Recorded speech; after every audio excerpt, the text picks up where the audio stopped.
পাগল ছিল, নবীর প্রেমে জীবন দিল, গোসল করাইল তারে ফেরেশতার দলে। নবীর প্রেমে পাগল যারা প্রেম খেলা খেলে। ওয়াইজ করনি নবীর এমন পাগল ছিল। ওয়াইজ করনি শুনতে পেলাম আমার নবীর যুদ্ধের ময়দানে আমার নবীর দান মোবারক শহীদ হয়ে গেছে, দাঁত ভেঙে গেছে। ওয়াইজ করনি শুনতে পেল তার দেশ ছিল গরম। وَقَضَى رَبُّكَ أَلَّا تَعْبُدُوا إِلَّا إِيَّاهُ وَبِالْوَالِدَيْنِ إِحْسَانًا إِمَّا يَبْلُغَنَّ عِندَكَ الْكِبَرَ أَحَدُهُمَا أَوْ كِلَاهُمَا فَلَا تَقُل لَّهُمَا أُفٍّ وَلَا تَنْهَرْهُمَا وَقُل لَّهُمَا قَوْلًا كَرِيمًا। মা বাবার সাথে যদি কেউ খারাপ ব্যবহার করে তার চারটা পরিণতি ভোগ করতে হবে, চারটা খারাপ দিক তার ভোগ করতে হবে। এক নাম্বার, মৃত্যুর সময় তার কালেমা নসিব হবে না। আপনাদেরকে আলকামার ঘটনা বলছিলাম না ঈদের দিন, যে আলকামা মৃত্যুর সময় কালেমা নসিব হয়েছিল না। খোঁজ নিয়ে দেখে কি তিনি তার মাকে কষ্ট দিয়েছেন, তিনি তার মার সাথে খারাপ ব্যবহার করেছেন, তার মাকে তিনি ঠিকমতো লালন পালন করে নেন। আপনি আমি যখন ছোট ছিলেন, ছোটবেলায় আপনার আমার মা আমাকে ফালাইয়ে দেয় না। এখন বড় যখন আপনি আমি যখন বড় হন, আপনার আমার মাকে আপনারা ফালাইয়ে দেন। যাই হোক, মৃত্যুর সময় কালেমা নসিব হবে না আলকামার। এরপর তার মাকে যখন মার কাছ থেকে যখন দাবি ছাড়াই নিল, কষ্টটা যখন দূর করাই নিল, আল্লাহ হাবিব সাল্লাল্লাহু আলাইহি ওয়াসাল্লাম এই কার্যকলাপের পর সাথে সাথেই তার জবানে কালেমা নসিব হয়েছিল। আলকামা কিন্তু যদি ওই অবস্থায় মৃত্যুবরণ করতো, কাফের মুশরিক বেঈমান হয়ে মৃত্যুবরণ করতো। আল্লাহ নবীর সাহাবী ভাইয়া মাকে কষ্ট দেওয়ার কারণে আলকামার জবানে কালেমা নসিব হয়েছিল না। তাই আল্লাহ যেন আমাদেরকে মা বাবার সাথে ভালো ব্যবহার করার তৌফিক দান করেন, সবাই বলেন আমিন। যদি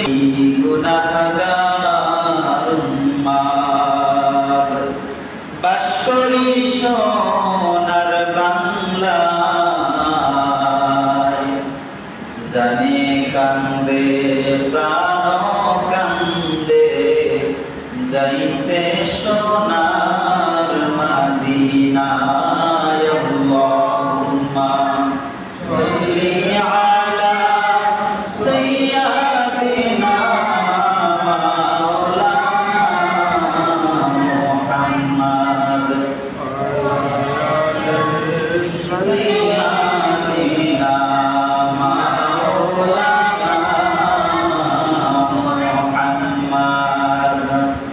লা ইলাহা ইল্লাল্লাহ, লা ইলাহা ইল্লাল্লাহ, লা ইলাহা ইল্লাল্লাহ, লা ইলাহা ইল্লাল্লাহ, মুহাম্মাদুর রাসূলুল্লাহ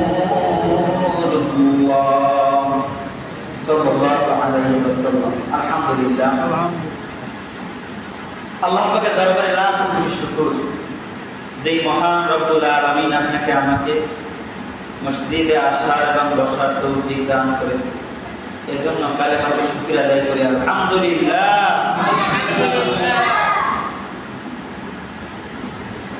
অনেক মানুষ বাড়িতে বসে আছে, আসার নিয়ত নেই। আজকে শুক্রবার জানি, তবুও মসজিদে আসার নিয়ত নেই। এই সপ্তাহের ভিতরে অনেক মানুষ আল্লাহ রাব্বুল আলামিন তার ডাকে সাড়া দিয়ে চলে গেছে, কিন্তু আল্লাহ রাব্বুল আলামিন আপনাকে আমাকে নেক হায়াত দান করেছে, সুস্থ রেখেছে। এজন্য একবার শুকরিয়া আদায় করি আলহামদুলিল্লাহ। আল্লাহর প্রতি শুকরিয়া অন্তত প্রতিদিন একবার হলেও করবেন, অন্তত একবার হলেও প্রতিদিন শুকরিয়া আদায় করবেন যে আলহামদুলিল্লাহ ভালো আছে, আলহামদুলিল্লাহ। সবাই শুকরিয়া আদায় করবেন তো? আল্লাহ আমাদের শুকরগুজারি বান্দা হিসেবে কবুল করুন, সবাই বলেন আমিন। আজকে আরবি বছরের প্রথম জুমা,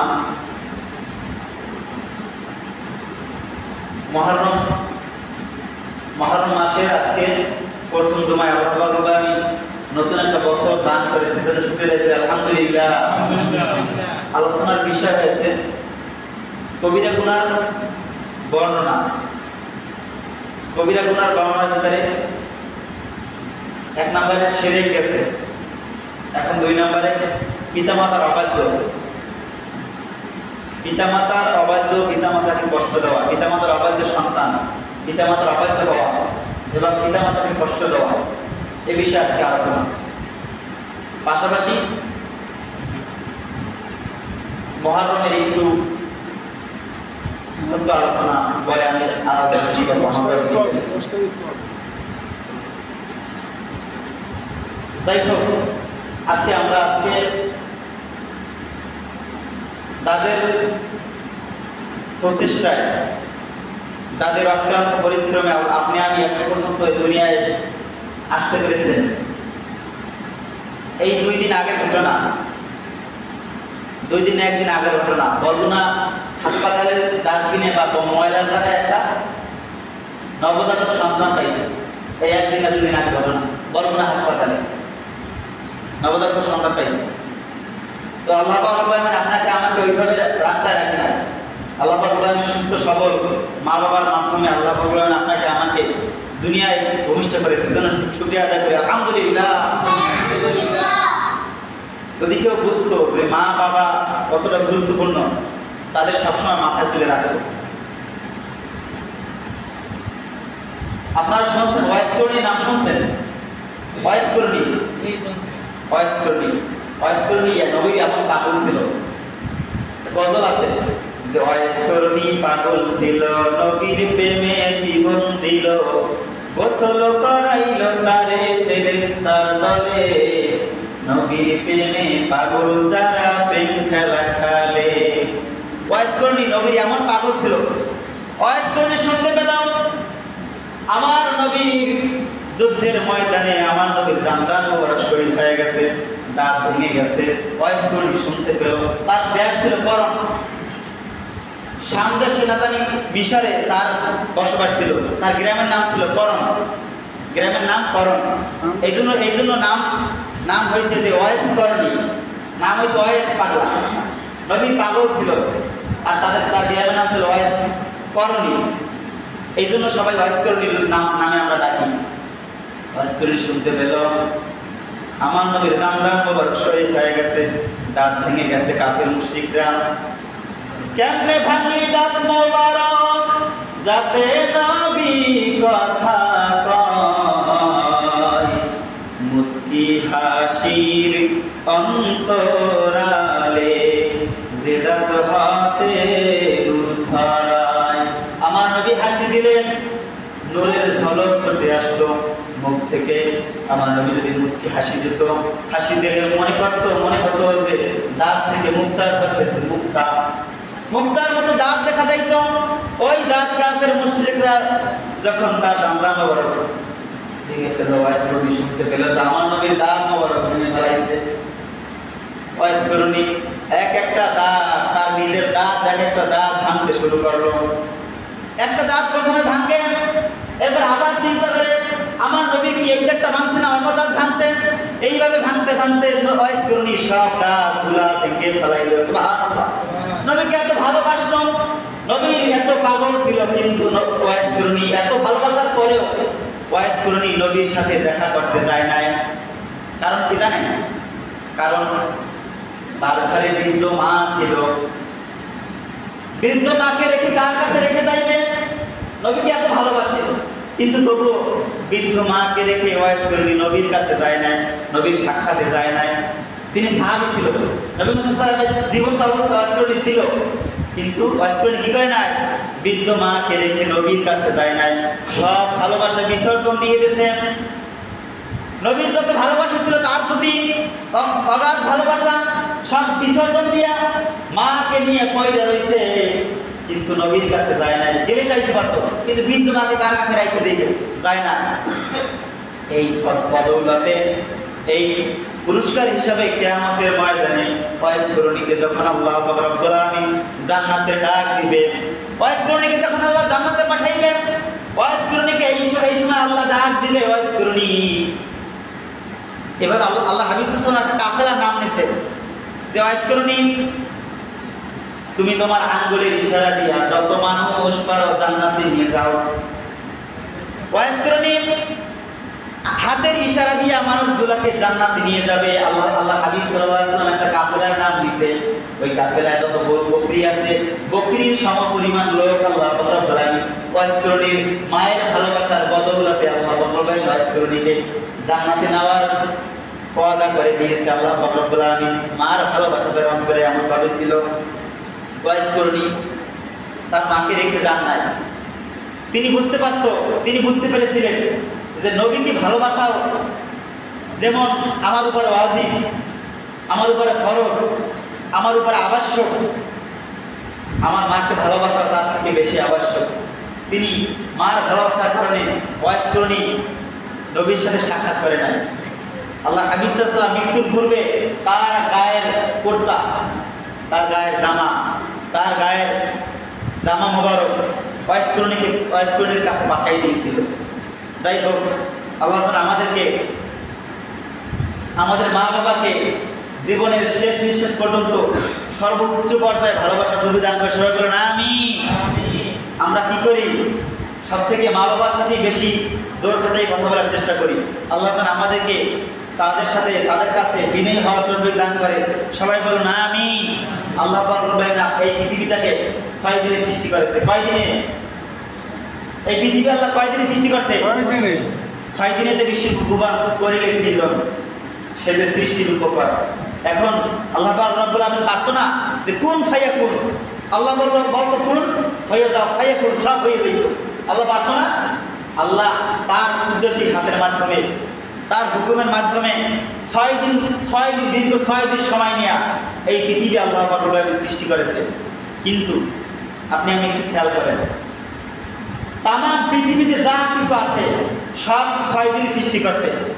কিন্তু আপনি আমি, আপনাকে আমাকে আল্লাহ রাব্বুল আলামিন আপনার আমার মায়ের গর্ভে দীর্ঘ 7, 8, 9 মাস ধরে সৃষ্টি করেছে। সুবহানাল্লাহ। তাম পৃথিবীতে কত কিছু আল্লাহর সৃষ্টি, অগণিত সৃষ্টি, কিন্তু আল্লাহ রাব্বুল আলামিন এইগুলা 6 দিনে সৃষ্টি করেছে। কিন্তু আপনি আমি এতটুকু একটা বাচ্চা না? বলেন, মায়ের গর্ভ থেকে যখন বের হয় এই সামান্য এতটুকু একটা বাচ্চা, এইটুকু বাচ্চাকে আল্লাহ রাব্বুল আলামিন 7, 8, 9 মাস ধরে সৃষ্টি করে তার কুদরতি হাত দ্বারা, তার কুদরতি হুকুম দ্বারা তিনি সৃষ্টি করেছেন আপনাকে আমাকে। আপনার আমার মর্যাদা কতটা বেশি, আপনার আমার মর্যাদা কতটা বেশি। আল্লাহ নবীর কাছে এক সাহাবী আয়েশা বলতেছে, ইয়া রাসূলুল্লাহ, ইয়া হাবিবাল্লাহ, আমি আমার মায়ের ঋণ শোধ করতে চাই, আমি আমার মা বাবার ঋণ শোধ করতে চাই। আল্লাহর হাবিব সাল্লাল্লাহু আলাইহি ওয়াসাল্লামের কাছে ওই সাহাবী যখন আয়েশা বলল, আল্লাহর হাবিব সাল্লাল্লাহু আলাইহি ওয়াসাল্লাম বলল, কেমন করেছে তুমি মায়ের ঋণ শোধ করবা? আল্লাহর সাহাবী আবু বকর সিদ্দিক রাদিয়াল্লাহু আনহুর কাছে আয়েশা বলতেছে, ও আল্লাহর নবী, সাহাবী আবু বকর, আমি আমার মায়ের ঋণ শোধ করতে চাই। আবু বকর কাছে ওই লোক বলতেছিল যে আমার মাকে আমি 470 কিলোমিটার এখান থেকে মক্কা মদিনা ঘুরিয়ে নিয়ে আসবো, কিন্তু আমি বলছিলাম না গত সপ্তাহে যে মায়ের সামান্য একবার উট ডাক, গর্ভে থাকা অবস্থায় যে উট ডাক দিছে, উট শব্দ করছে কষ্টে, এই উট ডাকের প্রতিদান সারা দিন যদি ঘুরে নিয়ে আসে, সারা মক্কা মদিনা যদি ঘুরে নিয়ে আসে, মায়ের একবার উট ডাকের প্রতিদান, এক ডাকের ঋণ শোধ করতে পারবে না, একদিনের ঋণ শোধ করতে পারবে না। আল্লাহ নবীর কাছে এক সাহাবী আয়েশা বলতেছে, ইয়া রাসূলুল্লাহ, ইয়া হাবিবাল্লাহ, আমি আমার মায়ের ঋণ শোধ করতে চাই। আমার মাকে কে বেশি ভালোবাসা, আমার কাছে কে বেশি ভালোবাসা পাওয়ার যোগ্য? আল্লাহ নবীর কাছে আয়েশা বলতেছে এক সাহাবী যে আমার মা বাবা দুজনের ভিতরে সব থেকে কে বেশি ভালোবাসা পাওয়ার যোগ্য? মাকে বেশি ভালোবাসবো নাকি বাবাকে বেশি ভালোবাসবো? আল্লাহ নবী ডাক দিয়ে প্রথমে বললো যে উম্মুকা, তোমার মা। আল্লাহ হাবিব সাল্লাল্লাহু আলাইহি ওয়াসাল্লামকে আবার জিজ্ঞেস করলো ওই সাহাবী, ইয়া রাসূলুল্লাহ, হাবিবাল্লাহ, তারপর কে বেশি ভালোবাসা পাওয়ার যোগ্য? এবার আবার বললো উম্মুকা, তোমার মা। 3 বার, তৃতীয়বার আবার জিজ্ঞেস করলো, আবার বললো উম্মুকা, তোমার মা। এরপরে 4র্থবার বললো আবুকা, তোমার পিতা। মা বাবাদের ভিতরে তিনবার বলছিল কি যে উম্মুকা তোমার মা, উম্মুকা তোমার মা, তোমার মা সব থেকে বেশি ভালোবাসা পাওয়ার যোগ্য। তাই মা বাবাকে যেন আল্লাহ আমাদেরকে বেশি বেশি ভালোবাসার তৌফিক দান করে। সবাই বলুন আমিন। আসলে মা বাবার সাথে যদি কেউ খারাপ ব্যবহার করে, মা বাবাকে যদি কেউ কষ্ট দেয়, তাদের দুনিয়ায় বসে 4টা পরিণতি ভোগ করতে হবে। কয়টা পরিণতি? 4টা পরিণতি দুনিয়ায় বসে তার ভোগ করতে হবে। তার আগে আমি বলতে চাই, আল্লাহ হাবিব সাল্লাল্লাহু আলাইহি ওয়াসাল্লাম বলেন হুমা নারুকা হুমা জান্নাতুকা, মা বাবা তোমাদের জান্নাত, মা বাবা তোমাদের জাহান্নামের কারণ। তুমি তোমার মা বাবাকে কষ্ট দিবা, তুমি তোমার মা বাবার প্রতি তোমার বিনয় দেখাবা না, তোমার মা বাবা তোমার সাথে তুমি তোমার মা বাবার সাথে খারাপ ব্যবহার করবা, তুমি তোমার জন্য জান্নাত তুমি ওয়াজিব করে নিবা। আর তুমি তোমার মা বাবার সাথে ভালো ব্যবহার করবা, তোমার জন্য জান্নাত ওয়াজিব করে নিবা। মা বাবার সাথে খারাপ ব্যবহার করলে জাহান্নাম ওয়াজিব করে নিবা। যদি আমি মা বাবার সাথে খারাপ ব্যবহার করেন, তাহলে 4টা পরিণতি আপনার ভোগ করতে হবে। 1 নাম্বার, যদি কেউ মা বাবার সাথে খারাপ ব্যবহার করে, তার মৃত্যুর সময় কালেমা নসিব হবে না। মান ক্বালা লা ইলাহা ইল্লাল্লাহু দাখালাল জান্নাহ। আল্লাহ হাবিব সাল্লাল্লাহু আলাইহি ওয়াসাল্লাম বলেন ইন্নামাল আ'মালু খাওয়াতিম, শেষ আমলটাই নির্ভরযোগ্য। আপনি আমি সারা জীবনে অনেক কিছু করেছেন, সারা জীবন নামাজ পড়েছেন, রোজা রাখছেন, কিন্তু আপনার আমার মৃত্যুর সময় কালেমা নসিব হয় না। আপনি আমি কাফির মুশরিক বেঈমান হয়ে মৃত্যুবরণ করতে হবে আপনার। আর আপনি আমি সারা জীবন ভালো কাজ করেছেন, সারা জীবন খারাপ কাজ করেছেন, কিন্তু মৃত্যুর সময় আপনার কালেমা নসিব হয়েছে, মৃত্যুর সময় আপনি আল্লাহর নৈকট্যকারী বান্দা হইয়া মৃত্যুবরণ করেছেন, আল্লাহ আপনাকে আমাকে জান্নাত দান করে দেবে। তাই মা বাবার সাথে যদি কেউ খারাপ ব্যবহার করে, তার 4টা পরিণতি ভোগ করতে হবে, 4টা খারাপ দিক তার ভোগ করতে হবে। 1 নাম্বার, মৃত্যুর সময় তার কালেমা নসিব হবে না। আপনাদেরকে আলকামার ঘটনা বলছিলাম না ঈদের দিন, যে আলকামা মৃত্যুর সময় কালেমা নসিব হয়েছিল না। খোঁজ নিয়ে দেখে কি তিনি তার মাকে কষ্ট দিয়েছেন, তিনি তার মার সাথে খারাপ ব্যবহার করেছেন, তার মাকে তিনি ঠিকমতো লালন পালন করে নেন। আপনি আমি যখন ছোট ছিলেন, ছোটবেলায় আপনার আমার মা আমাকে ফালাইয়ে দেয় না। এখন বড় যখন আপনি আমি যখন বড় হন, আপনার আমার মাকে আপনারা ফালাইয়ে দেন। যাই হোক, মৃত্যুর সময় কালেমা নসিব হবে না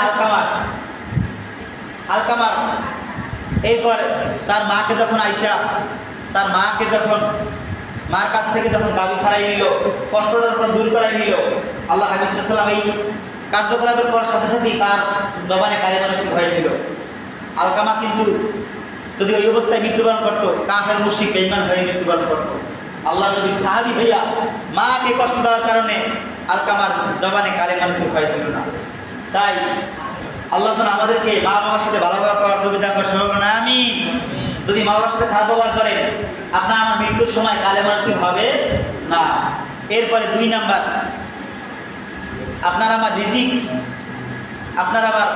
রিজিক কমে যাবে, খাবার কমে যাবে, আপনার আমার রিজিক কমে যাবে, ইনকাম কমে যাবে।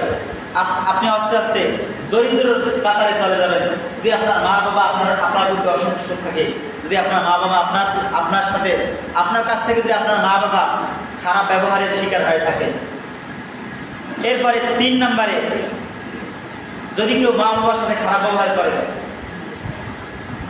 তার ওই ব্যক্তির ওই আল্লাহর বান্দা দুনিয়ায় বসে অপমানিত, লাঞ্ছিত, বেহায়াপনার শিকার হবে, দুনিয়ায় বসে অপমানিত হবে, পথে ঘাটে অপমানিত হবে। আল্লাহ তাআলা আমাদেরকে এ থেকে তৌফিক দান করেন। সবাই বলেন আমিন। এরপরে 4 নাম্বার, শেষ পরিণতি, যদি কেউ মা বাবার সাথে খারাপ ব্যবহার করে, তাহলে ওই ব্যক্তি জাহান্নামের আগুনে জ্বলিবে। মৃত্যুর সময় কালেমা নসিব হবে না, তার জাহান্নামের আগুনে জ্বলতে হবে। বাবারা ভাইরা, আপনারা আমরা বৃদ্ধ মা বাবার সাথে খারাপ ব্যবহার করবেন না। মা বাবা যারা বেঁচে আছে তাদের সাথে বিনয়ী হওয়ার চেষ্টা করবেন। আল্লাহ আমাদের সকলকে সঠিকভাবে মা বাবার খিদমত করার তৌফিক দান করেন। সবাই বলুন আমিন। আল্লাহ হাবিব সাল্লাল্লাহু আলাইহি ওয়াসাল্লামের কাছে এক সাহাবী এসে বলতেছে, ইয়া রাসূলুল্লাহ, হাবিব আল্লাহ, আমি আমার মার সাথে কেমন ব্যবহার করব? আল্লাহ হাবিব সাল্লাল্লাহু আলাইহি সাল্লাম বলল, ও আল্লাহর বান্দা, ও আমার প্রিয় সাহাবী, তুমি যদি তোমার মার কাছে তুমি যদি তোমার মার দিকে একবার রহমতের দৃষ্টিতে তাকাও, শুধু একবার রহমতের দৃষ্টিতে তাকাও, তাহলে তোমার আমলনামায় আল্লাহ রাব্বুল আলামিন একটা কবুল হজ করার যে সওয়াব তোমার আমলনামায় আল্লাহ রাব্বুল আলামিন দান করে দিবে। সুবহানাল্লাহ। ওই সাহাবী বলতেছিল যে ইয়া রাসূলুল্লাহ, হাবিবাল্লাহ, আমি যদি 100 বার তাকাই তাহলে কি আমার আমলনামায় 100 বার কবুল হজের সওয়াব হবে? আল্লাহ হাবিব সাল্লাল্লাহু আলাইহি সাল্লাম বলছিল, হ্যাঁ, তুমি যদি তোমার মায়ের দিকে 100 বার রহমতের দৃষ্টিতে তাকাও, তাহলে তোমার 100 কবুল হজ, 100 কবুল উমরা হজ, 100 কবুল হজের সব তোমার আমলনামায় আল্লাহ পাক রব্বুল আলামিন দান করে দিবে। সুবহানাল্লাহি বিহামদিহি। আল্লাহ পাক রব্বুল আলামিন বলেন, ওয়া ক্বাদা রাব্বুকা আল্লা তা'বুদু ইল্লা ইয়্যাহু ওয়া বিল ওয়ালিদাইনি ইহসানা।